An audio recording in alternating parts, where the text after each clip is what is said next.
네, 여러분 안녕하십니까? 오늘 여러분들하고 앞으로 도래한 이 4차 산업, 그다음에 AI 시대에 맞춰서 직업이나 직무에 대해서 좀 어떻게 조금 분석을 하고 또 내 앞으로의 커리어를 어떻게 준비해 나가야 되는지 전반적인 준비 방법과 왜 중요한지를 여러분들하고 함께 이야기해 보도록 하겠습니다.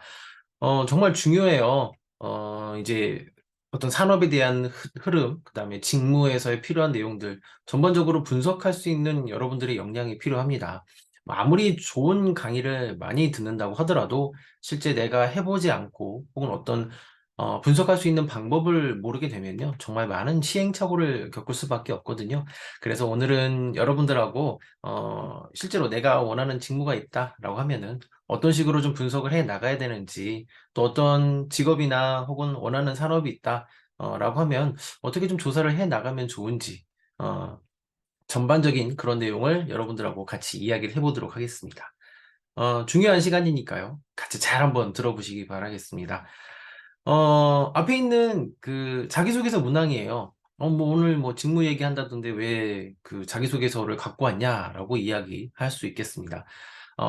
실제는 이건 2016년도에 제가 그 제 제자를 좀 가르치면서 받았던 자기소개서 문항입니다. 거의 2016년도면은 거의 10년 가까이 됐죠. 조금 부족하긴 한데.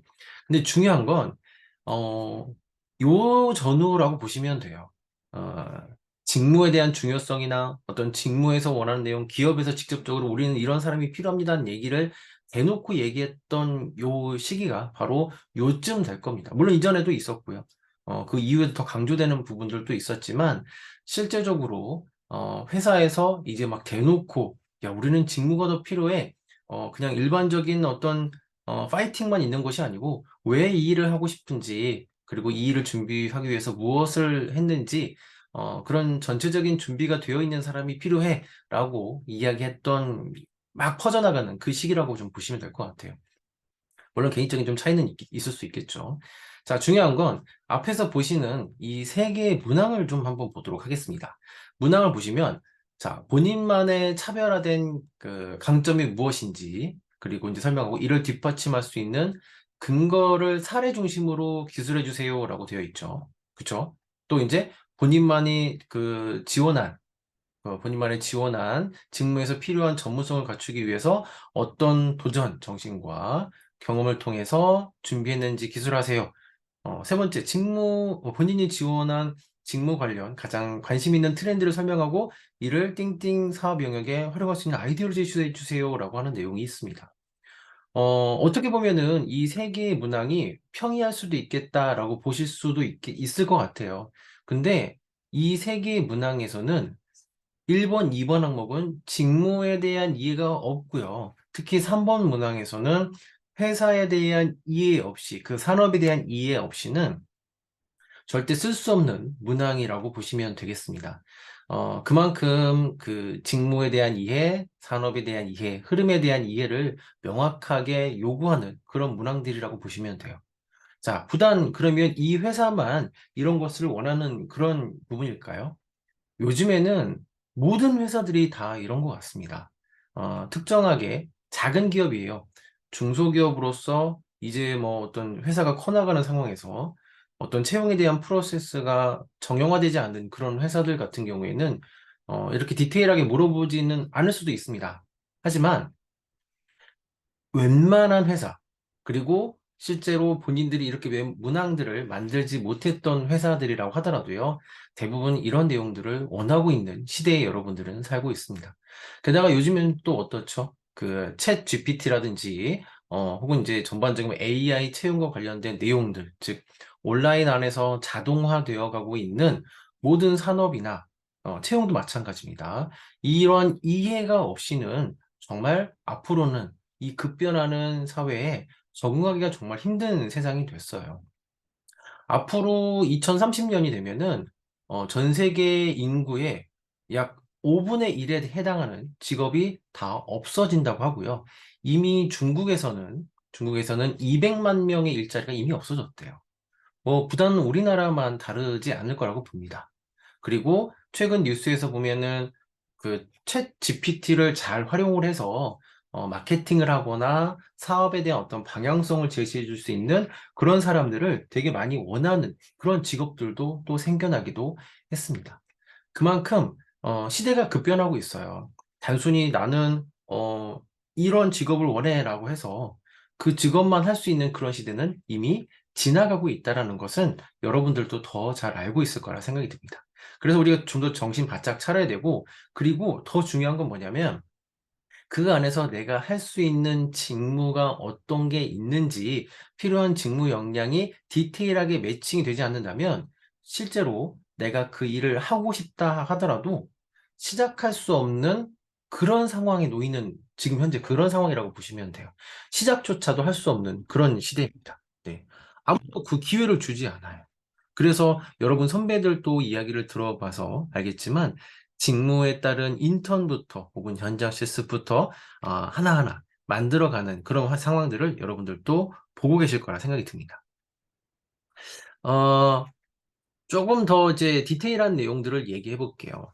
전반적인 어떤 취업의 그 뭐 자소서나 면접을 얘기하는 건 아니고요.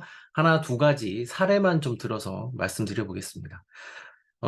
요건 이제 그 작년일까요? 그쵸. 작년일 겁니다.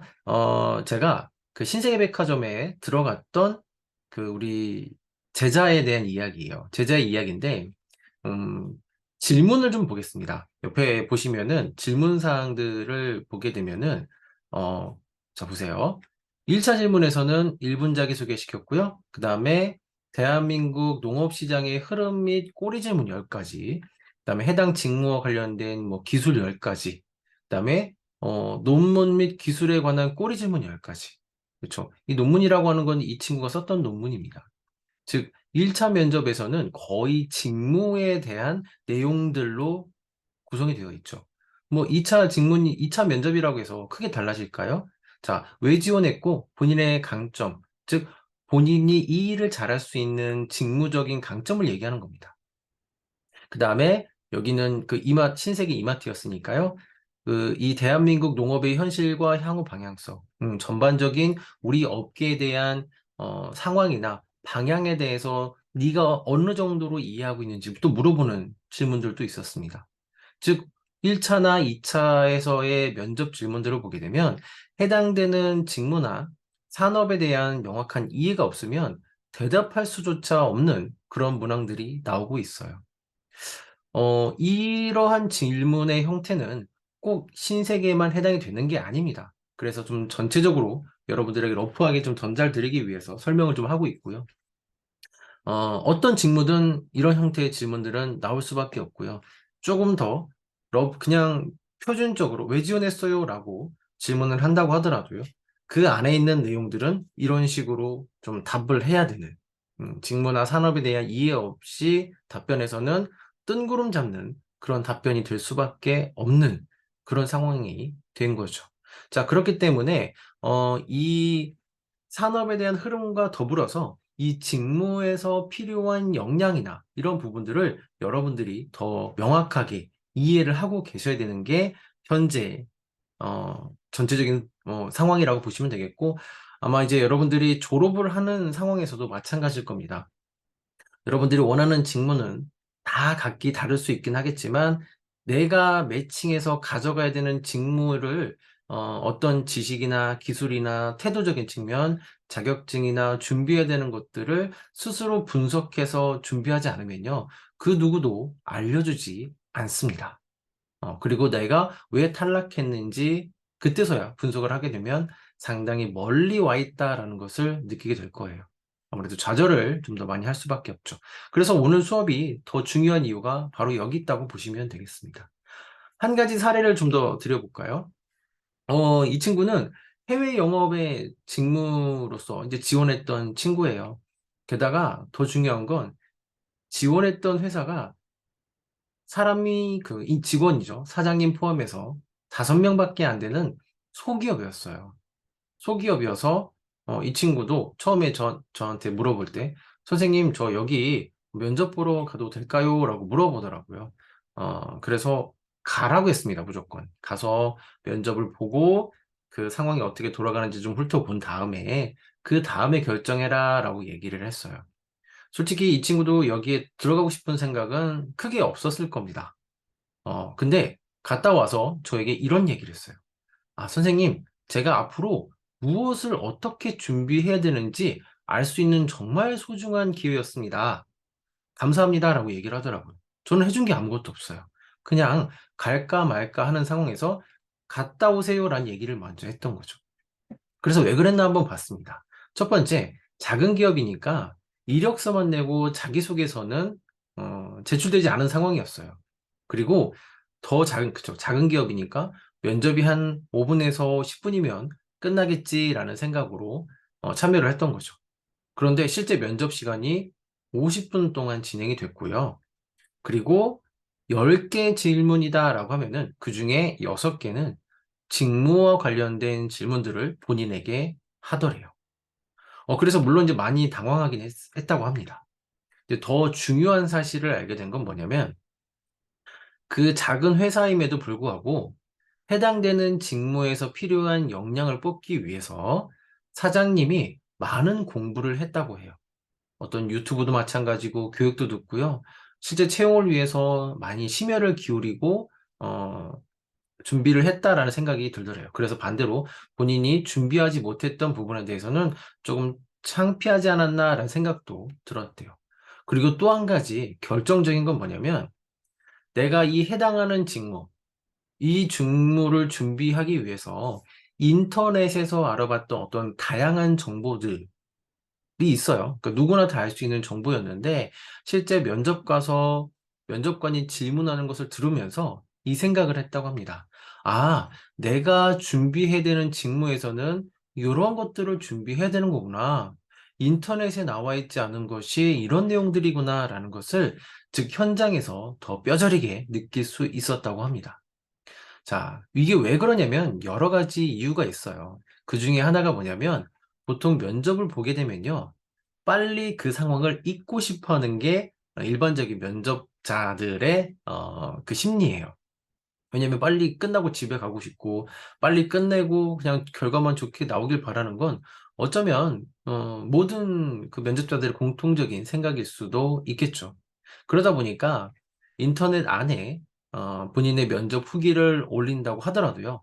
일부 내용만 올릴 수밖에 없고요. 그냥 기억에 남는 몇 개, 공통적인 거겠죠. 그런 것들만 계속 올라올 수밖에 없는 거죠. 자, 그러나 실제 현장에 가서 면접을 보면서 그 사람들이 물어보는 우리는 이런 게 필요해. 너 혹시 이런 거 준비했어? 이런 건 어떻게 한 거니? 라고 하면서 직접적으로 필요한 것들을 들었을 때는 이제는 상황이 달라진 거죠. 아, 이런 것들이 필요하구나라는 것을 직접 느낄 수 있었다고 합니다. 그 이후에 이 친구에게 제가 뭔가를 더 해준 적은 없어요. 물론 이제 수업에 대한 부분들은 당연히 저의 책임이니까 진행이 됐는데 그 후에 스스로 준비하는 거는 알아서 정말 알아서 척척척 했던 그런 기억이 납니다. 자, 그만큼 필요한 건 여러분 이렇게 보시면 돼요. 이 해당되는 직무에서는 인터넷 안에서 얻을 수 있는 정보들도 있지만 몸으로 뛰어야만이 얻을 수 있는 그런 정보들도 있구나라는 것을 여러분들이 꼭 아셨으면 좋겠습니다. 물론 이제 이 영상을 보시는 분들은 또 취업을 당장 준비하시는 분들도 계시고 직무에 대한 부분을 아직 설정하지 못하신 분들도 계시고 다양할 거다라는 생각을 하고 있어요. 그만큼 내가 준비도나 방향은 다르지만 이 직무에서의 분석해야 되는 방법들은 어쩌면 같을 수 있어요. 네. 필요한 지식이나 기술이나 태도적인 측면에서 기본적인 이해를 하고 거기에 맞춘 채용 공고를 보면서 이런 것들이 필요하구나. 서류나 면접을 좀 지원해 보면서 추가적으로 이런 것들도 더 필요하겠구나라는 것을 여러분들이 그 채용에 대한 프로세스를 잘 이해하고 계셔야 앞으로의 직무에서의 필요한 것들도 더 잘 아실 수가 있을 겁니다. 한 가지 더 사례를 좀 드려볼까요? 이 친구는 좀 사례가 좀 됐네요. 2019년도 사례인데 되게 재밌어요. 제일 재밌고, 이 친구의 동의를 좀 얻어서 제가 항상 이야기를 하는 부분이 이 사례예요. 이 친구는 일단 학점이 3.0이 안 됐어요. 3.0이 안 돼서 어떻게 보면 학교에서 3.0이 안 된다는 건 여러분들도 잘 아시겠지만, 웬간해서는 공부를 열심히 안 한 거죠. 네. 자, 근데 더 중요한 거는 그 학점이 문제가 아니고요. 4학년이 돼서 저를 찾아왔었어요. 4학년이 돼서 선생님, 제가 이제 그 좀 취업을 하고 싶은데 어떻게 좀 해야 될까요? 라고 이야기를 하더라고요. 어, 그래. 그동안 좀 어떤 수업을 좀 들었고 어떤 직무를 원하니? 라고 제가 이야기를 물어보면서 여러 가지 좀 이야기도 해봤죠. 본인은 이제 경영학과고요. 그리고 자기는 인사팀에 취업을 하고 싶대요. 그래서 왜 인사팀에 가고 싶은 거야? 라고 물어봤더니, 사람 만나는 게 좋고, 그나마 제가 제일 잘할 수 있을 것 같은 그런 직무이기 때문에 그렇습니다. 라고 이야기를 하더라고요. 좋아. 그러면 너는 인사와 관련된 어떠한 그 수업이나 경험이나 이런 게 어떤 게 있을까라고 물어봤을 때, 전무합니다. 없습니다. 라고 이야기를 하더라고요. 그럼 그동안 어떤 걸 좀 했니? 라고 했죠. 물어봤죠. 본인은 1학년 이제, 대학교 들어오면서 공부도 중요한데 본인이 필라테스 강사로, 활동을 했다고 해요. 그러면 계속 그걸 해보는 건 어떨까라고 물어봤더니 이제는 몸이 아파서 몸이 안 따라줘서 못 하겠대요. 아, 그렇구나. 그러면 너 이제부터 내가 시키는 거 다 할 수 있겠어? 라고 물어봤고 이 친구는 흔쾌히 대답했습니다. 이때가 언제냐면 정확하게 2019년 1월 2일이에요. 왜냐면 이 프로그램이 시작되는 그 시기가 딱 그때 이렇게 정해져 있던 시기이기 때문에 그렇습니다. 자, 이게 뭘 말하는 거냐면 어, 프로그램이 이제 1월 2일 날 시작돼서 방학 프로그램입니다. 2달 동안 하드 트레이닝 하는 그런 과정이라고 보시면 되겠습니다. 자, 그래서 제가 조금 강하게 지도를 했던 것 같아요. 그러면 너는 이제부터 내가 말하는 대로 하루에 몇 개 이상의 지원을 하고 그리고 자소서나 면접이나 이런 부분들을 준비해야 돼 라고 이야기를 했습니다. 그랬더니 일주일 정도는 열심히 따라왔습니다. 그러더니 며칠 지나고 일주일 정도 지나고 나서 물어보는 거예요. 선생님, 제가 서류를 쓰려고 하는데 3번 문항을 쓸 수가 없습니다. 뭔데? 라고 했더니 직무와 관련된 경험이나 지식을 쓰라고 하는데 제가 가진 게 없잖아요. 네, 한 게 없어서 쓸 수가 없습니다. 라고 얘기를 하더라고요. 그래서 제가 조언을 거기에다가 책을 50권 읽었다고 해라 라고 얘기를 했습니다. 어차피 떨어질 거니까 뭐라도 써야 된다니까. 그리고 앞으로 한번 채워가 보자 라고 얘기했습니다. 그래서 인사와 관련된 책을 50권 읽었다라고 얘기를 했어요. 물론 이 친구도 별 생각 없이 제 조언대로 해서 썼고, 근데 더 중요한 거는 이 친구가 붙어버렸습니다. 예, 서류가 붙은 거예요. 그래서 저한테 와서, 야, 선생님 어떻게 해요? 서류가 붙었습니다. 그럼 면접 갔다 와. 뭐가 문제인데? 라고 했더니, 아니, 근데 선생님 제가 거기 그 직무와 관련된 문항에서, 책을 좀 읽었다고 했는데, 제가 어떻게 이거를 좀 처리해야 될까요? 왜냐면 분명하게 그건 질문이 나올 수밖에 없는 상황이었으니까요. 그래서 우리는 딱 3일 남았었어요. 면접까지 3일 남았는데, 하루는 1분 자기소개 면접 준비를 하고요. 하루는 도서관에 가서 책을 써머리하기 시작합니다. 50권을 도서관에 가서 다 읽으면서 최대한 서론적인 부분, 그쵸, 차례에 나와 있는 것들 써머리하고 가장 기억에 남는 것을 하나의 대본으로 해서 만들고요. 마지막 3일째는 최종 연습을 하고 면접에 갔습니다. 실질적으로 면접에 가서 이 친구는 어떻게 됐을까요, 여러분? 네, 면접에 붙었습니다. 면접에 붙었어요. 실제로 준비했던 면접 질문은 당연히 나올 수밖에 없었고요. 그에 대한 답변대로, 왜냐면 우리가 읽었으니까요. 하나를 읽었으니까 준비를 해서, 답변을 했죠. 어, 그리고 이 친구가 남겼던 후기예요. 후기에 그대로 갖고 봤는데요. 일단은 수습하기 위해서 책을 읽었고, 그 다음에, 머릿속에 있는 거랑 이제 다르기 때문에, 1분 자기소개 같은 경우 머릿속에 다르기 때문에 외원티 팍팍 내면서 했어요. 뭐, 어쨌든 처음 면접이니까 상관이 없었죠. 그리고 이제 회사에 미리 도착해서 그 건물 전반적인 부분 어떤 걸 또 준비해야 되는지 이런 부분들도 같이 보면서 준비를 했었던 거죠. 자, 그리고 이제 면접에서 최종적으로 이제 그 부분들을 직무와 관련된 질문이니까 합격을 하고 붙었고요. 그로 인해서 이 친구는 이제 회사에서 1년, 6개월 인턴이었는데 6개월 또 연장이 돼서 1년이라는 경력을 갖고 그 다음에는 그 경력을 통해서 또 다르게 이제 이직을 하거나 하는 상황을 통해서 경력을 계속 쌓아나갈 수 있는 아주 중요한 시작점이 됐던 거죠. 실제로 이 친구가 나중에 인사 업무를 하면서 교육을 하거든요.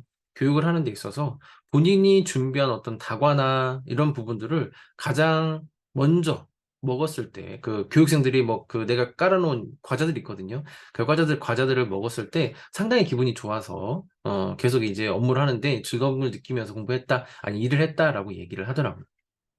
그만큼 뭐냐면, 직무에서 필요한 부분들은 여러 가지 상황들이 있습니다. 어떤 개인의 지식들도 필요하고, 그 다음에 그에 대한 성향도 필요하고 여러 가지가 있어서요. 직무를 선택할 때는 딱 한 가지만 볼 필요는 없다. 내가 지금 자격증이 없기 때문에 포기해야 된다. 이런 건 아니라는 거죠. 자, 그러면 좀 본격적으로 좀 하나만 더 말씀드려 볼게요. 음, 이 친구 같은 경우에는, 아직도 기억에 납니다. 물론 이제 대기업에 대한 사례여서 좀 거리가 있을 수 있긴 하지만 일반적인 사례니까 그 일반적인 회사 여러분들이 다 알만한 사례여서 좀 가져왔어요. 이 친구는 저하고 1년 반 정도를 같이 준비를 했던 그런 친구입니다. 마지막에는 현대모비스, 삼성, ASML 이 세 개 회사를 동시에 합격할 수 있는 그런 사례였는데요. 직무나 이런 부분들이 중요한 게 아니고요. 이 친구는 끝까지 했던 그런 케이스가 있어요. 직무에서 필요한 거. 어떤 게 좀 필요한지 한번 보겠습니다. 그러니까 방금 전에 그 여학생 사례 같은 경우에는 제가 직무에서 지식이 되게 중요하다라는 것을 여러분들에게 좀 전달 드렸어요. 그죠? 책에 대한 부분들 미리미리 좀 공부를 하면 좋다라는 것을 여러분들에게 전달 드린 거고요. 요번에는 어떤 가치나 성향적인 부분을 좀 말씀드릴게요. 자, 이 친구를 처음 만났을 때는 언제였냐면 이 친구가 대학교 3학년 2학기 때였어요. 3학년 2학기 때 자기가 이제 인턴을 하겠다라고 해서 현대자동차 인턴을 하겠다라고 해서 저를 찾아왔었죠. 그리고 이 친구만 온 게 아니고 그 친구도 같이 왔었어요. 친구도 같이 와서 어, 저랑 같이 이제 셋이 준비를 했죠. 이 친구 같은 경우 성격이 되게 좋았습니다. 서로 이제 선생님 저 이번에 쓰는데 좀 도와주세요. 네. 그러니까 항상 이렇게 밝은 모습으로 와서 이렇게 얘기했는데 반대로 이 친구 같이 왔던 친구 같은 경우에는 수줍음이 상당히 많은 그런 친구였어요. 생각보다 말을 잘하지 못했던 그런 친구였습니다. 그래서 저는 당연히 여러분 사진으로 보는 이 친구가 될 거라고 생각을 했었는데 막상 뚜껑을 열어보니까 이 친구가 떨어지고 그 수줍음을 많이 탈 것 같은 그 친구가 합격을 했습니다. 저로서는 이제 고민이 될 수밖에 없었어요. 이게 내 예측이 많이 벗어났네? 왜 그랬을까라고 하는 고민을 좀 하던 찰나에, 전체적인 직무에 대한 부분을 좀 생각해 봤습니다. 실은 이 두 친구 같은 경우에는 기계과 친구였어요. 기계과 친구였고, 어땠냐면, 어, 공부를 물론 잘하는 친구들이었습니다. 열심히 했던 친구니까. 그러니까 인턴을 쓰려고 했던 거겠죠. 어, 지원 직무 자체가 연구개발 쪽이었어요. 그리고 나서 생각을 해봤습니다. 연구 쪽, 그쪽에서는 실제적으로 어떤 대인관계가 상당히 좋은 친구들보다는 한 분야에 맡았던 부분에서 깊이 있게 공부하고 분석해 놓을 수 있는 그런 성향이 필요하다라는 것을 제가 좀 갖고 가지 못했던 거죠. 그래서, 직무에서 필요한 어떤 성향이나 이런 것도 되게 중요하다. 그다음부터 이제 제가 좀 더 강조를 하기 시작했습니다. 그래서 그 다음에 이 친구가 6개월 동안은 본인이 자격증이나 이런 공부들을 좀 하고요. 4학년 2학기 때쯤 해서 이 친구가 다시 저한테 찾아왔어요. 선생님, 제가 이제, 어, 스펙도 좀 준비했고요. 그다음에 학점이나 어학도 좀 준비를 했습니다. 이제는 잘 될 수 있을 것 같아요. 라고 이야기를 하더라고요. 그래서 저도 자신감 있게 이 친구를 다 도왔습니다. 자기소개서 쓰고 면접도 하고 했는데 다 떨어진 거예요. 음, 다 떨어졌어요. 이건 아니었는데? 이건 아니었는데? 라고 얘기하고 이 친구를 앞에다 불러다 놓고 얘기를 했습니다. 도저히 안 될 것 같아서 앞에다 불러다 놓고, 야, 나는 도저히 모르겠다. 네가 탈락한 이유를 아직도 모르겠으니까 우리가 뭘로 쳤는지 한번 분석해보자. 라고 해서 앞에다 앉혀놓고 이런저런 이야기를 합니다. 어, 이제 복귀부터 시작을 한 거죠. 서류, 면접, 그 다음에 스펙, 그 다음에 여러 가지를 하는데, 경험에 대한 부분도 또 분석을 했어요. 그러면서 이 친구가 다른 거 이런 거 저런 거 얘기하다가 툭 이야기를 했던 게 어, 제가 먼저 물어봤었던 것 같아요. 너 군대는 어디 갔다 왔니? 네, 군대 저서 의무소방관 갔다 왔어요. 그래. 그래, 의무소방관 뭐 별로 볼 게 없네. 오케이. 선생님, 근데 저 거기에서 되게 좀 소중했던 경험들이 있습니다. 그게 뭔데? 제가 소방관님들하고 같이 출동을 하면서 소방관님들 같이 출동을 하면서 사람 죽는 거를 한 25번 이상 본 것 같아요. 그러면서 그때 되게 안전이라는 게 되게 중요하다라는 것을 그때 느꼈습니다. 라고 이야기를 하더라고요. 이 친구는 이 이야기를 저에게 거의 2년 만에 이야기를 했습니다. 이유는 딱 한 가지예요. 취업을 하는 데 있어서 군대 이야기는 쓰면 안 된다는 얘기를 어디선가 들은 거예요. 그리고 나서는 그 얘기를 저에게는 하지 않았던 거죠. 자, 마지막에 이제 한 번 더 도전합니다. 한 학기가 지나고 나서 마지막 학기에는 저희가 일반적인 스펙이나 이런 것들을 더 올린 것이 아니고요. 그보다는 자기소개와 그다음에 1번 자기소개의 문구를 전체적으로 딱 3줄 정도를 임팩트 있게 바꿨어요. 자, 어떻게 바꿨냐면 안녕하십니까? 어디 어디 직무에 지원하는 저는 누구누구입니다. 저는 그동안 사람이 죽는 것을 25번 이상 보면서 안전이 중요하다는 것을 알게 되었습니다. 딱 이 멘트, 제일 핵심적인 멘트 딱 이렇게 3줄 바꿨습니다. 그리고 나서 현대모비스, 삼성 ASML에 붙었고요. 이 친구가 최종적으로는 ASML의 CS 엔지니어로 갔어요. CS 엔지니어, 그러니까 그 고객사와 이제 커뮤니케이션을 통해서 설비에 대해서 그 비싼 설비를 고치는 그런 과정인데요. 여기 간 이유는 딱 한 가지입니다. 세계 회사 중에 돈을 그냥 가장 많이 줘서 여기를 갔어요. 네. 실은 정말 많이 바쁘거든요. ASML. 그러니까 여기 ASML이라는 회사는 간단하게 좀 설명드리면 장비 하나가 2천억이에요. 2천억. 1년에 한 10대만 팔면 된 거예요. 그리고 여러분들도 아시겠지만 이 ASML이라고 하는 회사는 네덜란드에 있는 회사인데요. 지금 미국과 중국이 무역 전쟁을 하고 있잖아요. 그 가운데다 뭘 놓고 하냐면 반도체 장비예요. 근데 그 핵심적인 반도체가 만들어지기 위한 회로 설계를 위한 가장 핵심적인 부품을 만드는 곳이 바로 이 ASML이라고 하는 회사입니다. 음. 그래서 장비 하나에 몇십억, 몇천억씩 하는 그런 회사예요. 그래서 미국의 조 바이든 대통령이 그 얘기했죠. 자, 중국에 야, 너네 ASML 중국에 이거 장비 수출하지 마. 그래서 지금 안 하고 있는 그런 상황인 걸로 알고 있어요. 자, 그만큼 되게 핵심적인 부품을 만들고 있고, 오히려 슈퍼 을이란 얘기예요. 슈퍼 을이 돼가지고, 장비를 자기네들 마음대로, 이제, 정말 열심히 만들긴 하겠지만, 본인들의 조건에 따라서 진행되는 그런 회사에 들어갔던 거죠. 외국계 회사죠. 그 회사에 이제 이 친구는 들어가게 된 겁니다. 자, 한번 여러분들께 물어볼게요. 물론 이제 이 친구가 일반적인 마케팅이나 이쪽이 아니고요. 그 CS 엔지니어로서 장비에 대한 설비나 이런 부분을 담당하는 그런 부분이에요. 고객과 커뮤니케이션도 하고 문제를 해결하는 그런 상황인데 여기에서 더 중요했던 건 그거였던 거예요. 일반적인 지식이나 이런 부분 되게 중요하긴 하겠지만 더 중요한 건 뭐냐면 안전이라고 하는 이 친구가 가지고 있는 가치관이라는 것이 일단 회사에서 제일 중요하게 생각했던 거거든요. 음. 실제로 이 친구는 들어가서 이 얘기를 들었대요. 너는 이미 1차에 합격을 했고 2차는 형식적으로 봤다라고 그렇게 그 이야기도 들었다고 합니다. 그만큼 이제 그 멘트 하나가 이 친구가 하고자 하는 직무에서의 전반적인 영향을 받았던 거죠. 실은 기계과로서 그 설비나 생산과 관련된 부분에서는 직접적인 학과와 자격증이나 이런 게 없으면 물론 이제 통과하기 되게 힘들어요. 근데 웬만한 친구들은 여기 많이들 지원을 합니다. 비슷비슷한 상황에서 이 친구가 붙을 수 있었던 거는 바로 그쵸, 신념이나 가치관을 명확하게 전달을 했기 때문에 그렇거든요. 자, 그럼 여러분들도 한번 생각을 한번 해보세요. 내가 가려고 하는 직무에서 내가 원하는 직무가 있다면 거기에서는 어떤 사람의 성향들을 더 원할까? 혹은 어떤 가치관을 갖고 있는 사람들이 혹은 이 직무에서 필요한 어떤 성격이나 이런 부분들이 어떤 게 있는지도 한번 생각해 보셔야 됩니다. 단적인 예로 한번 볼까요? 여러분들 최근에 은행은 잘 안 가시긴 할 거예요. 하지만 정말 신기한 게 있어요. 은행에 가서 한번 번호표를 뽑고 대기하고 앉아 있어 보세요. 그리고 앞에 창구라고 하죠. 창구에서 일하시는 보통 이제 여직원들이 많이 있죠. 여직원들의 앉은 키를 한번 보세요. 여직원들의 앉은 키를 한번 보세요. 대부분 다 비슷비슷합니다.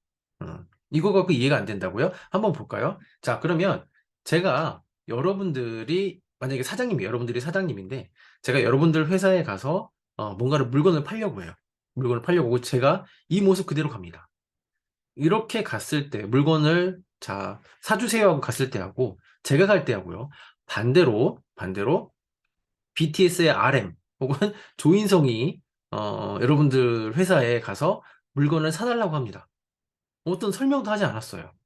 여러분들은 만약에 이제 영업사원이니까 누구의 물건을 사겠습니까? 비슷비슷한 물건이라고 한다면 아마 제 거는 안 살 거예요. 자, 이게 뭐냐면 좀 현실적인 내용이에요. 즉, 해당되는 직무마다 필요한 어떤 역량이나 성향이나 성격이나 이런 것들이 그냥 단순히 채용 공고나 스펙에는 나와 있지 않은 이런 것들을 뭐냐면 몸소 체험하셔야 된다는 거예요. 그래야만이 더 잘 알 수 있다는 겁니다. 그 저를 비하하려고 했던 건 아니고 그만큼 이제 그 해당되는 영업사원이라고 하는 직무에서는 좀 더 깔끔하고 그 아무래도 좀 키도 좀 훤칠하고 이런 부분들이 영향이 없을 수는 없어요. 없을 수는 없습니다. 자, 이제 그런 부분들도 이제 여러분들도 현실적인 부분이다라고 생각을 하시고 좀 한번 만들어 보시면 좋겠고요. 그걸 위해서는 여러분들이 먼저 좀 하셔야 되는 거는 이제 본인에 대한 어떤 강점, 에 대해서 분석하기 위한 거니까 요거는 그 비하 강점 검사예요. 요 사이트에 들어가서 한번 해보시는 것도 좋기 때문에 좀 간단하게 좀 한번 가져와 봤고요. 즉, 직무를 이해하기 위해서는 본인이 어떤 성향과 가치관을 가지고 있는지 나에 대한 분석도 가장 되게 중요한 거예요. 그리고 그걸 통해서 지금처럼 어떻게 키워나갈 것인지도 생각을 해보시고 꼭 검사를 하나만 할 것이 아니고 지금처럼 뭐 무료 MBTI나 여러 가지 검사들이 있습니다. 기본적으로도 해보시면서 내 직무에 대한 어떤 방향성을 조금 찾아가시기를 저는 추천을 드려요. 네, 그리고 주관적으로 이제 뭐 수업 분석이나 이런 것들도 한번 해보시기 바라겠고요. 자, 그러면 이 직무에 대한 부분들이 왜 이렇게 중요해졌냐? 여러 가지 원인들이 있죠. 근데 가장 큰 원인 중에 하나가 회사가 살기가 힘들어졌어요. 음, 예전처럼, 정말 경제가 부흥하던 시대와는 다르게 지금은 뽑아야 한 명, 혹은 두 명 정도만 뽑는 그런 시대가 됐거든요. 그 얘기는 뭐냐면, 채용에 있어서 그 한 명을 잘못 뽑으면 엄청나게 회사에서 리스크가 온다는 거죠. 그에 대한 영향으로 여러 가지를 봐요. 뭐 여러 가지를 보는 데 있어서 이 친구가 가지고 있는 성향, 그리고 이 친구가 가지고 있는 자격증, 과거의 경험, 여러 가지를 종합하고 복합적으로 보려고 합니다. 그래야만이 더 좋은 사람 뽑을 수밖에 없죠. 그리고 예전에는 뭐 5대5, 다대 다라고 해서 면접관이나 면접자가 비슷비슷한 숫자끼리 봤는데 요즘에는요, 그 채용을 하는 걸 보면은 면접관이 한 3명에서 5명씩 들어옵니다. 그리고 면접자, 즉 여러분들이 될 수 있겠죠? 여러 면접자는 한 명이에요. 혹은 많아야 2명입니다. 그리고 막 짧게는 10분, 길게는 막 1시간 동안 여러분들을 들들들 볶아요. 그만큼 여러분들의 바닥까지도 보겠다라고 하는 것이 기업에서의 입장이다라고 보시면 돼요. 그만큼 본인들이 원하는 사람, 그리고 사전에 어떤 리스크나 이런 부분들을 차단하겠다라고 하는 부분이 가장 큰 거죠. 그 중에서도 가장 많이 보는 게 뭐예요? 바로 이 직무에 대한 역량, 자신감, 왜 지원했는지, 그리고 어떤 계획을 갖고 있는지, 이런 것들을 종합적으로 갖고 본다라는 겁니다. 그걸 가지고 평가를 하는 거죠. 그러니까 솔직히 요즘에는 인성에 대한 거 되게 중요하죠. 근데 실제적으로 인성은 뭐 예를 들게요. 면접 질문으로 가게 되면은 8대2 혹은 9대1, 즉 인성을 하나, 두 개 정도. 나머지는 직무와 관련된 질문들을 상당히 많이 합니다. 그만큼 직무에 대한 부분, 즉 솔직히 싸가지보다는요. 일을 잘하는 사람이 더 원하는 거예요. 왜? 본인들이 살아야 되니까요. 솔직히 저는 이 얘기를 예전에는 이해를 못했어요. 근데 저도 이제 회사를 운영해 보면서 되게 정말 어, 하루하루가 힘들 수도 있겠구나라는 것을 조금씩 기업의 입장을 저도 좀 이해를 하고 있습니다. 본인 그 정말 입장이 안 되면 잘 이해하기 힘든 부분인 것 같아요. 그리고 또 한 가지가 바뀌었죠. 그쵸? 요즘에는 AI 채용 시대가 되면서 이 직무에 대한 부분들을 어떻게 검증을 하기 시작하느냐면요. 자기소개서에 어떤 원하는 단어나 표정이나 혹은 핵심 경험들에 대한 부분들을 이미 데이터화하고요. 이미 체계화되어 가고 있어요. 그래서 우리가 어떻게 보면 직무 맞춤형이라는 것은 어렵다고 생각하지 않으셔도 됩니다. 왜냐면 거의 다 답이 나와 있거든요. 조금만 찾아보면 어떻게 준비해야 되는지, 이 직무를 위해서 어떻게 준비해야 되는지, 또 무엇을 해야 되는지도 알 수가 있는 시대가 돼버렸어요.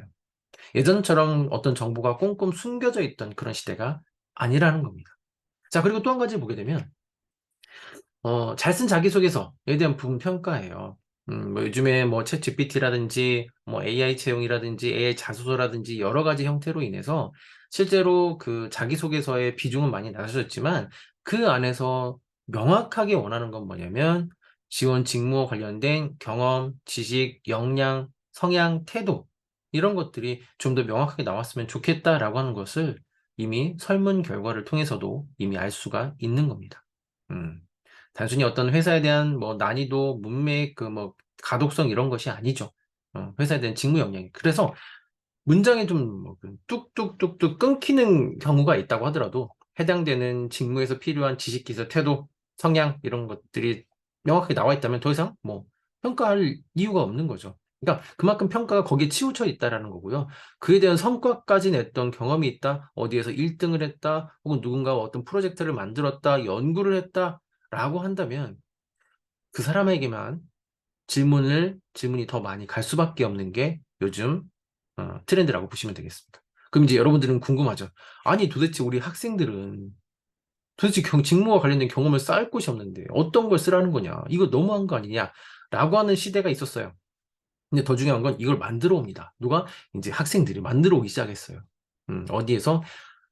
현장에 가서 직무라고 방학 동안에 단순히 커피숍에서 알바하는 것이 아니고요. 관련된 쪽에 가서 아르바이트하고 이 직무 경험하고 현장 실습하고 미리미리 3 학년 때부터 계획하는 경우들이 상당히 많이 있습니다. 2 학년 때부터 계획을 하죠. 오케이. 3 학년 2 학기 때 되면은 현장 실습은 요때 신청받으니까 요렇게 준비해야 되겠구나. 현장 실습이 안 됐네? 그러면은 꼭 여기뿐만이 아니고 다른 제2의 제3의 아르바이트, 비슷하게 할 수 있는 아르바이트를 찾아가는 거죠. 실제로 제가 아는 친구 중에는요. 공부는 그렇게 열심히 하지 않았어. 근데 대학에 들어오면서부터 뭘 했냐면은 방학만 되면 얘는 이제 울산 살긴 해요.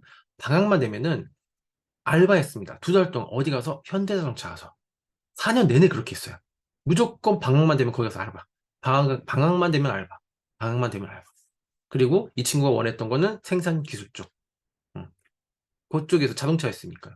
제품에서부터 그러니까 얘기가 달리 나오는 거예요. 제가요 조립해 보면서요 이런 것들이 있었는데 품질에 대해서는 이런 것들이 되게 중요하더라고요. 생산에 있어서는 이런 것들이 되게 중요하더라고요. 이런 내용들을 본인이 느낀 점을 기반으로 해서 현장에서 있었던 내용들을 이야기하니까 뭐 자격증이 없었어요. 음. 얘는 누가 봐도 '데려갈 만하다.'라는 생각을 저도 많이 하게 됐었습니다. 그만큼 여러분들 이제는 그 취업이라고 하는 부분, 그 취업만 보지 마시고 내 커리어라고 생각하셔야 돼요. 내가 쌓아가려고 하는 어떤 방향, 거기에서 중요한 것들이 바로 이제 경험, 특히 직무와 관련된 경험이니까 여러분들이 꼭 단순히 돈만 보시는 것이 아니고요. '쌓을 수 있다. 조금이라도 도움이 된다.'라고 하면은 해 보셔야 되는 거죠. 이 부분은 아까 제가 말씀드린 부분이에요. 면접관들은 3 명, 4명 들어오는데 면접자는 1 명이에요. 그리고 20분 동안 면접 봅니다. 마찬가지죠. PT 면접도 마찬가지예요. 면접관들이 더 많이 들어오는 시대가 되는 거고 그만큼 한 명 한 명이 되게 중요한 시대가 됐고요. 그 한 명에게는 제일 중요하게 요구하는 것이 바로 직무에 대한 부분이에요. 그럼 그 직무 안에는 뭐가 있냐? 바로 이 역량이라는 게 있습니다. 역량. 역량이라고 하는 게 조금 더 이렇게 이해하시면 돼요. 그냥 '직무적인 강점이다.'라고 보시면 되긴 하겠는데 더 중요한 거는 이 역량이라고 하는 것은 단순히 한 분만 뭐 잘해서 나오는 것이 아니고요. 비슷한 상황에서 비슷한 여건이 있었을 때 계속 지속적으로 잘하실 수 있는 그런 상황이 되어야 된다라는 거죠. 그러니까 1 등을 해요. 우연히 한번 1 등한 게 아니고 다음에 했을 때 2 등을 하고 다음에 했을 때 다시 1 등하고 또 3 등하고 어쨌든 상위권에 계속 머무를 수 있는 게 바로 역량이라고 합니다. 여기에 직무만 붙이면 바로 직무 역량이 되는 거죠. 이런 직무 역량은 뭘로 검증할 수 있어요? 그쵸. 뭐 어떤 자격증, 전문성, 인턴, 가치관, 태도, 이미지, 그다음에 조직에 잘 부합하는지 등 여러분들이 직접적으로도 매칭을 해볼 수 있는 상황이 되는 거죠. 솔직히 이 역량이라고 하는 것은 검증하기가 되게 힘들어요. 왜냐면 그 사람이 가지고 있는 뭐 태도죠. 애티튜드, 뭐 가치관, 성향, 특성, 성격, 동기, 신념 등 뇌 안에 있는 점에 있는 내용들을 검증해야 되기 때문에 되게 힘들어요. 그러다 보니까 인성검사, 적성검사 이런 내용들이 상당히 많이 늘어날 수밖에 없는 거죠. 애매모호한 질문들로요. 그리고 여러 개의 질문들을 통해서 그 사람들이 검증을 하려고 하는 게 요즘 시대다라고 보시면 되겠습니다. 그런 검증을 여러분들이 좀 피해가고 싶다 혹은 매칭하고 싶다라고 하면은 지금처럼 해당되는 기업의 인재상이나 뭐 지원 동기나 역량을 기본적으로 파악하실 수 있어야 되는데 그게 해당 홈페이지에 들어가 보면 이렇게 뭐 지식, 기술, 태도, 지식, 기술, 태도가 아니죠. 이렇게 인재상이 나눠져 있는 하위 역량들이 있어요. 이런 것들을 좀 분석을 하시면서 여기서 필요한 내용들은 어떤 행동들이겠구나 라는 것을 유추하시는 그런 연습들이 필요해요. 그러면 해당되는 기업에서의 직무에서의 필요한 역량은 분석할 수 있는 거죠. 분석이 잘못되면 어떡하나요? 그럴 일은 없습니다. 일반적으로 한번 볼게요. 열정이라고 하면 어떤 게 떠오르시죠, 여러분? 그렇죠. 열정은 정말 폭넓고 추상적인 단어입니다. 소통은요? 윤리의식은요? 네, 상당히 넓은 의미죠. 자, 그런데 그런 내용들을 보통은 이 밑에 빨간색으로 제가 좀 블라인드 쳐놨는데요. 그 의미를 해석해 놓은 경우들이 되게 많이 있습니다. 여기까지 읽어주시면은, 여기서 필요한 것이 이런 게 있구나라는 것을 쉽게 조금 더 알 수가 있는 거죠. 어쩌면 지금 여러분들의 입장에서, 좀, 뭐, 늦었을 수도 있고, 빨랐을 수도 있고, 뭐, 여러 가지, 뭐, 여러분들이 보는 사람의 상황에 따라 다르긴 하겠지만, 직무에서의 필요한 내용들은 이런 것들을 미리 좀 읽어보시는 것도 되게 좋다라는 것을 여러분들에게는 꼭 추천을 드려요. 그래서 내가, 직무 분석을 하고 싶다, 그 회사의 트렌드를 알고 싶다라고 하게 되면, 꼭 이렇게 홈페이지 들어오셔서 분석을 해보세요. 얘네가 이러이러한 인재를 원하는구나, 이런 사업을 하고 있구나, 라는 것을 기본적으로 좀 분석을 좀 해보시고요. 그 분석을 기반으로 해서 여러분들이 또 알아셔야 되는 게 바로 기초 역량이라고 얘기합니다. 이제 기업에서 가장 많이 원하는 역량들을 좀 앞에 페이지에 좀 정리를 해놨는데요. 가장 많이 원하는 게 조직위의 역량. 즉, 우리 회사는 어떤 회사인 것 같아? 라는 그런 질문이죠. 그리고 제일 중요한 거, 모든 회사들이 공통적으로 원하는 거, 바로 문제 해결 능력이에요. 자, 여러분들이 회사에 들어가게 되면, 단순히 그것만 하지 않습니다. 뭐 예를 들면은 그냥 매뉴얼대로만 진행되는 게 아니에요. 실제로 그 안에서 어떤 게 진행이 되냐면 전혀 예상하지 못했던 여러 가지 상황에 대해서 스스로 헤쳐나갈 수 있는 그런 역량들이 필요하거든요. 자, 그거에 이제 기반으로 된 게 지금 보시는 것처럼 맞아요. 문제 해결 능력이 필요한 거죠. 나머지 역량들은 여러분들이 좀 한번 읽어봐 주시면 더 좋을 것 같고요. 자, 그러면 어떻게 직무 분석을 하는 게 좋냐? 기본적으로 우리가 알고 있는 직무는 직군으로서 우선 크게 잡혀 있습니다. 연구개발, 영업 마케팅, 경영 지원, IT, 생산 기술 직군이에요. 물론 이제 대표적으로 그 제조업에 기반으로 해서 좀 설명을 좀 제가 드릴 건데요. 자, 우선은 어떤 회사든 연구 개발 없이는 안 될 거죠. 그죠? 그러면 또 영업 마케팅은 빠져야 될까요? 아니죠. 그냥 가만히 있는다고 누가 알아주지 않습니다. 가서 이야기하고 전달하고 해야 되는 영업 마케팅, 직군이 또 필요하겠고요. 그럼 거기서 끝나는 게 아니죠. 이 모든 것들에 대한 살림을 총괄해 줄 수 있는 경영 지원 직군도 필요합니다. 회사 안에서 어떻게 보면은, 안에 살림살이를 하는 그런 직무라고 보시면 되겠죠. 그리고 또 요즘에 홈페이지 없는 회사, 혹은 이제 서버 없는 회사는 없습니다. 거의 없죠. 어, 그 안에서 IT와 관련된 이런 직군이나 직무를 다룰 수 있는, 이제 산업에 따라 좀 다룰 수 있긴 하겠죠. 그리고 만약에 제조업을 기반을 둔 회사다라고 하면은 생산 기술 직군, 이렇게 해서 기본적으로 5개 직군으로 대체적으로 묶여 있습니다. 이 직군 안에서 여러분들이 좀 해 주셔야 되는 부분들은 어떤 직무들이 있는지도 확인해 보셔야 돼요. 자, 한번 볼까요? 그 안에는 세부적으로 한번 보겠습니다. 뭐, 경영 지원 직무 쪽으로 보게 되면 뭐 인사, 경영, 재무, 그 다음에 뭐 생산 조달, 그쵸? 이쪽은 이제 그 연구 개발 및 생산 쪽이라고 보시면 되겠고요. 그 다음에 뭐 그 이외에 뭐 금융회사 등등, 솔직히 직무나 산업으로 따지자면 너무 폭넓어요. 그래서 제가 일반적인 내용들만 좀 살짝 좀 설명을 드려볼게요. 자, 우선은 자, 다시 돌아가서 연구개발 직군입니다. 이 연구개발 직군에서는 어떤 것들이 필요할까요? 네, 맞아요. 연구개발 직군에서는 실제적으로 그 일을 잘 깊이 있게 파고 들어갈 수 있는 분석에 대한 부분, 그리고 그에 대한 필요한 충분한 지식들이 필요하겠죠. 어쩌면 연구개발 직군 같은 경우에는 학점을 조금 더 잘 관리해 놓으셔야 되는 부분들이 있겠습니다.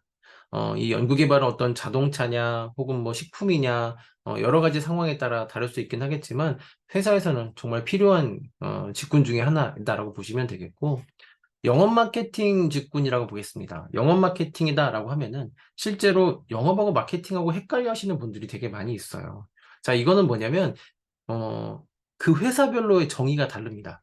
자, 어떤 회사 같은 경우에는 예를 들어 볼게요. 마케팅 회사라고 해서 들어갔는데 맨날 가서 술 먹어야 되는 회사들도 있어요. 그 거래처 가서 우리 마케팅 부서인데 어떤 전략이나 이런 것들을 분석하는 것이 아니고 부르면 가야 돼. 부르면 가서 이게 영업인지 마케팅인지 모를 수도 있습니다. 이건 뭐냐면 그 산업의 그 회사에 따라서 정해졌던 업무 스타일에 따라서 다를 수도 있는 거예요.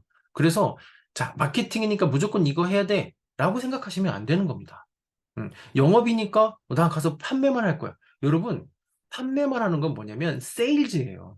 즉, 여러분들이 마트에서 시식 코너 가보면 이렇게 만두도 잘라주시고 하시는 분들이 있죠. 자, 이분들이 하는 게 세일즈예요. 그럼 여러분들이 들어가야 되는 일반적인 영업은 어디 쪽에 가깝냐? 영업 관리 쪽에 조금 더 가깝다고 보시면 돼요. 직접 내가 뛰는 경우도 있긴 하겠지만 그 영업이라고 하는 것은 데이터를 관리하고 어떻게 하면 좀 더 잘 팔릴 수 있는지 전략적인 부분들을 분석하시는 그런 쪽에 해당되는 게 영업이라고 보시면 되겠습니다. 물론 이제 기술 영업 같은 경우에는 제품에 대해서 충분한 어떤 기술 테크니컬한 지식들도 잘 알고 이걸 통해서 가서 판매를 해야 되는 그런 부분들도 있어요. 자, 하지만 여러분들이 일반적으로 몸을 띄어서 마트에서 판매를 하는 그런 쪽이 아니라고 한다면, 일반적인 영업 관리 쪽에 조금 더 많이, 즉, 데이터 관리하고, 어떤 구역을 관리하고, 매출을 관리하고, 그에 대한 분석을 하고, 엑셀도 잘 하셔야 되겠죠. 그러려면. 자, 이런 곳이 바로 이제 영업 마케팅 직군이다. 라고 보시면 되겠고요.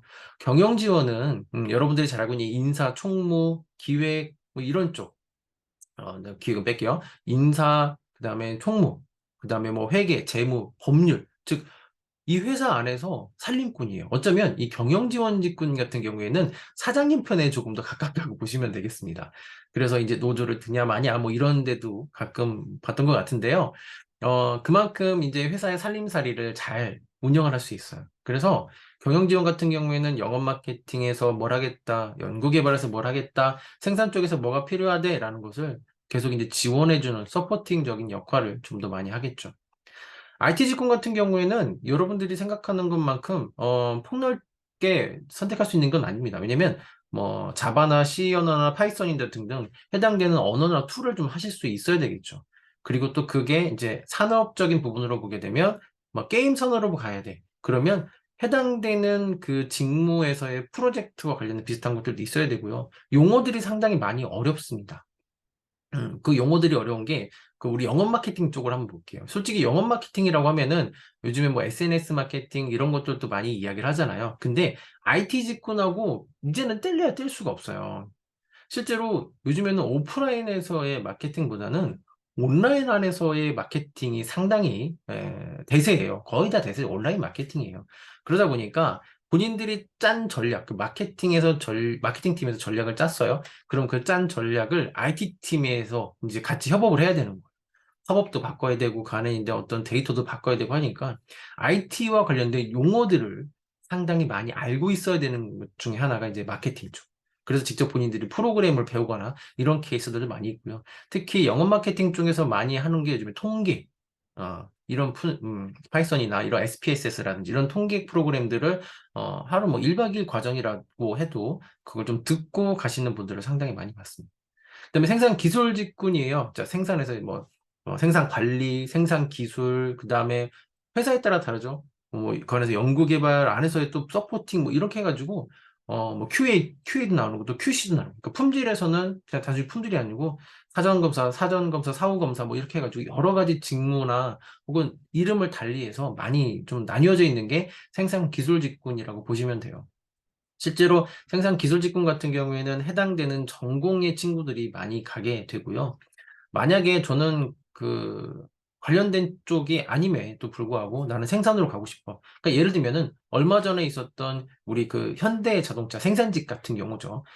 기술은 뭐 이런 거 딱히는 없지만 난 그래도 좀 안정적으로 현대라는 곳에서 초봉 한 1억 정도 받으면서 일을 하고 싶다. 이런 가치적인 맞다라고 하면은 아무래도 생산 쪽, 그쵸, 제조, 조립 쪽으로 지원을 한다면 이제 생산 기술 안에서의 공정 안에서의 현장직 이렇게 좀 달리 볼 수 있겠죠. 자, 그만큼 이 직군 안에는 직무들을 이렇게 모아놓은 형태들이 직군이라고 보시면 돼요. 조금 더 설명을 좀 드려볼게요. 세무적으로 보겠습니다. 예를 들면 이건 인사에 대한 직무를 분석해 놓은 건데요. 여러분들이 아시는 것처럼 인사직무 같은 경우에는 채용을 하는 그런 부서다라고 보시면 되겠지, 알고 계시겠지만, 실제 인사팀 안에서는 그 채용이라고 하는 업무는 20에서 30%. 나머지는 뭐예요? 보시죠. 그죠? 보상, 평가, 직원 관리 등등 해야 할 업무들이 상당히 많이 있습니다. 그러니까 여러분들이 생각하는 거고 다른 거죠. 실제로 인사팀은 여러분, 선하고 그다음에 막 되게 좋은 인성을 가진 사람들이 있는 거 아니고요. 그 사람들에 대한 평가가 어떻게 이루어지냐면 일을 잘하는 사람들을 계속 회사에 머무르게 해야 되는 거고요. 일을 못하는 사람들은 잘라내야 되는 게 그 사람들의 역할 중에 하나예요. 그리고 상당히 냉정한 사람들 중에 하나가 바로 인사팀에 있는 사람들입니다. 물론 상담을 하거나 이럴 때는 되게 웃는 표정으로 하겠지만 업무에 대한 성과나 혹은 이런 부분들이 못 미친다라고 하면은 냉철한 곳입니다. 왜냐면 여기는 영리를 추구하는 곳이기 때문에 그래요. 정말 많이 좀 어려운 수도 있는 게 여러분들이 생각을 달리할 수도 있는 게 바로 인사팀의 조건일 수도 있는 거죠. 그래서 여러분들이 지금 보시는 것처럼 인사에서는 복리, 후생, 교육, 총무, 노무 막 그래서 이런 급여까지도 인사팀에 갔다고 했는데 제가 하루 종일 이제 우리 그 전반적인 회사의 급여만 관리 이런 경우들도 있는 거죠.